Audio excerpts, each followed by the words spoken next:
सरस्वतीमाई सधैँ भन Saraswati my Saraswati my हरे राम सरस्वती माई हृदय हाम्रो खुला गराइदेऊ न सरस्वती हरे राम हृदय हाम्रो खुला गराइदेऊ न सरस्वती सरस्वती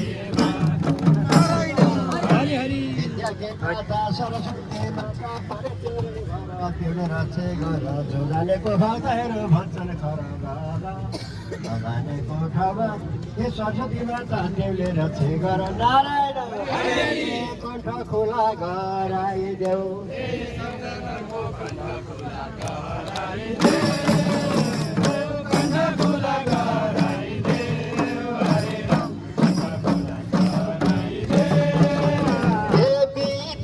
दाता सरस्वती माता कण्ठ खुला गराइदे हरे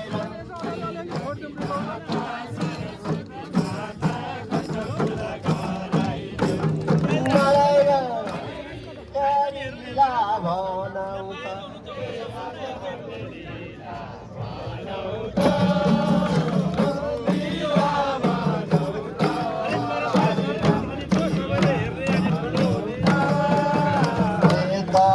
अवतार नारायणको लीला भनावतार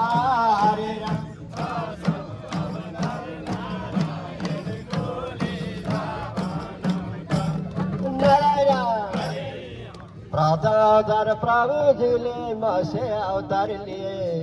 सत्यव्रत राजालाई पहिले दर्शन दिए हयग्रीव राक्षस मारे दुनियाँको छेद प्रभुजीले खोज्नुभयो लुकाएको वेद नारायण के ल्याए खोजेर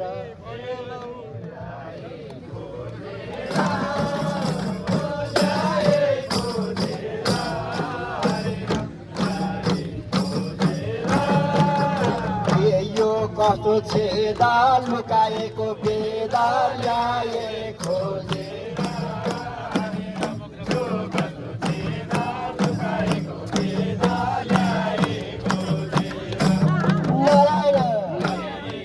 पछि दोस्रो अवतार पूर्व भयो किन समुद्रलाई मथन गरे 14 रत्न लिन मन्दरा चालको मदनी त शेषनागको नीति सबै भनी साध्य छैन संक्षेपले यति नारायण पीठमा राख्नु हो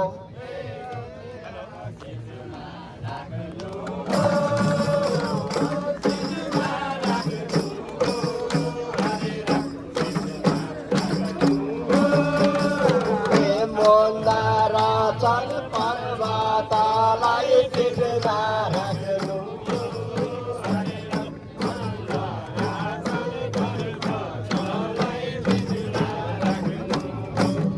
नारायण 14 रत्नभन्दा पहिले हाला निस्को शिवजी आए सावन गरे काला कुट बिस्को ठुलो कामको थालनीमा दुःख भयो पहिला आखिरीमा निस्को हजुर अमृतको घैला नारायण के मथन गर्दामा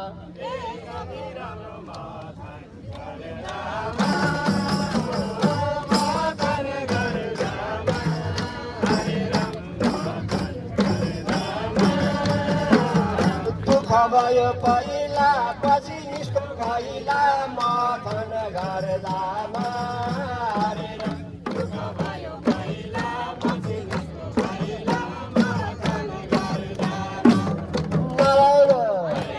कसले खाने कसले लाने झगडामा गयो प्रभुजीले मोहनीको अवतार लिनुभयो धनवानलाई मदिरा त देवतालाई अमृत पान भगवानको लीला बाहिर सकिँदैन जान नारायण के जगत ठाकुरको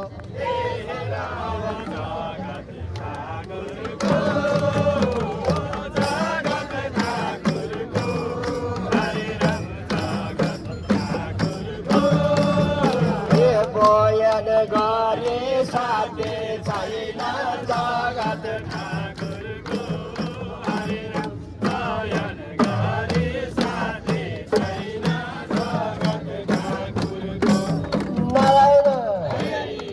जन्मको बेला कसै ऋषि सन्देह गर्दै थिए सामान्य देखे दिदीलाई गर्भदान दिए कश्यप र हिरण्य छे जन्मे दुवै भाइ आफ्नो बसमा पारे तिनले तिनै लोकलाई नारायण बसमा पारेछन्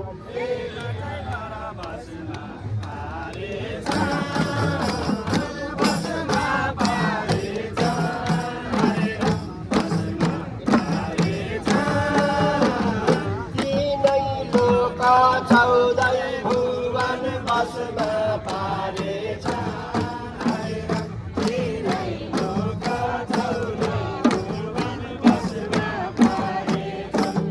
नारायण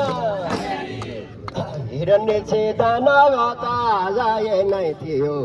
पृथ्वीलाई धकेलेर जलमा डुबाइदियो तेस्रो अवतार प्रभुजीले पौधेले रूप धारी हिरण्य चे पुर्याइदिए भव सागर पारी नारायण के दाँतले टोकेर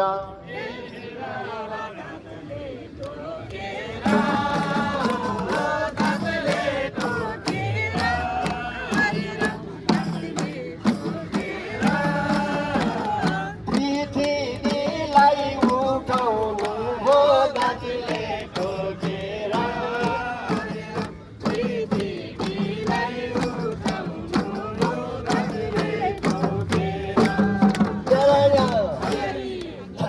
हिरण्य चेतनाबाट जाने संसारबाट ए तिनै लोक 14 भुवन जितो एकै साथमा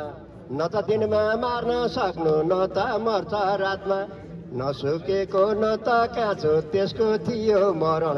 उसको सामु पर्ने जति पर्नु पर्ने शरण नारायण हे भक्त यी प्रहलाद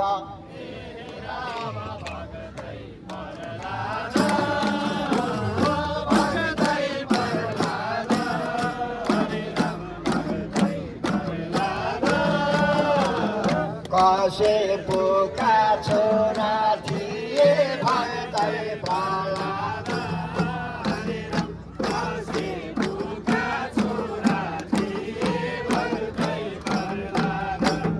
नारायण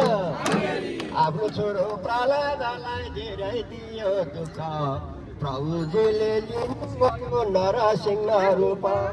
अम्बाबाट प्रकट भए राख्नु भयो काखमा सन्ध्याकालमा नङ्रा धसी उडाइदिए आत्मा नारायण ए मारे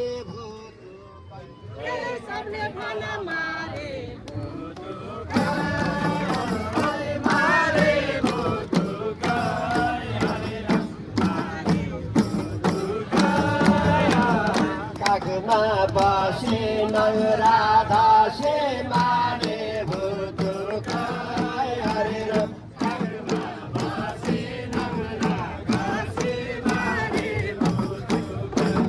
नारायण स्वर्गलोकको बलि राजा हरण गर्न भने